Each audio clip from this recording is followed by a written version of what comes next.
एक इंटरव्यू में रतन टाटा से पूछा गया कि आपको अपने जीवन में सबसे ज्यादा खुशी कब प्राप्त हुई।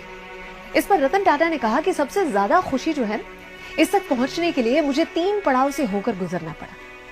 पहला पड़ाव, मैं खुश था जब मैं संपत्ति एकत्रित करने में लगा हुआ था, लेकिन मुझे वो खुशी का लेवल महसूस नहीं हो रहा था। दूसरे पड़ाव में मैं मूल्यवान चीजें इनको एकत्रित करने में लगा हुआ था, लेकिन मुझे पता था कि ये मूल्यवान चीजें इनकी चमक धमक जो है ना, वो कुछ ही समय तक, ज्यादा समय तक बरकरार नहीं रह पाएगी। तीसरे पड़ाव में मेरे पास सबसे बड़ा प्रोजेक्ट था। भारत ही नहीं, पूरे एशिया में सबसे बड़ी स्टील की फैक्ट्री थी, लेकिन फिर भी मैं खुशी के उस लेवल को नहीं छू पाया था। और चौथा पड़ाव, जब मेरे एक दोस्त ने मुझसे कहा कि 200 ऐसे बच्चे हैं जिन्हें व्हील चेयर्स की आवश्यकता है। उसके अनुरोध पर मैंने वो व्हील चेयर्स खरीद तो ली, लेकिन उसके आग्रह पर उसे कहा कि हमें साथ चलना होगा, अपने हाथों से उन बच्चों तक ये व्हील चेयर्स को पहुंचाना होगा। उसके कहने पर मैं उसके साथ पहुंचा और मैंने उन बच्चों को देखा।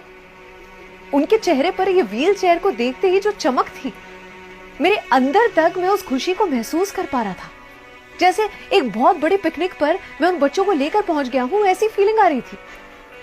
रतन टाटा ने कहा कि कुछ ही समय में मैं वहां से निकलने ही वाला था कि इतने में एक बच्चे ने मेरे पैर को पकड़ लिया।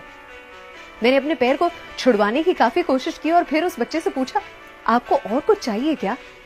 उस बच्चे ने सिर हिलाते हुए कहा, नहीं, और कुछ नहीं चाहिए, बस मैं चाहता हूं कि आपके चेहरे को ठीक से एक बार देख पाऊं और याद रख पाऊं, ताकि जब स्वर्ग में आप मुझसे मिले तो फिर एक बार आपको वहां पर धन्यवाद कह सकूं। अर्थात हम भाग दौड़ में लगे हैं, कुछ पाने की भाग दौड़ में। असली खुशी तो देने में है।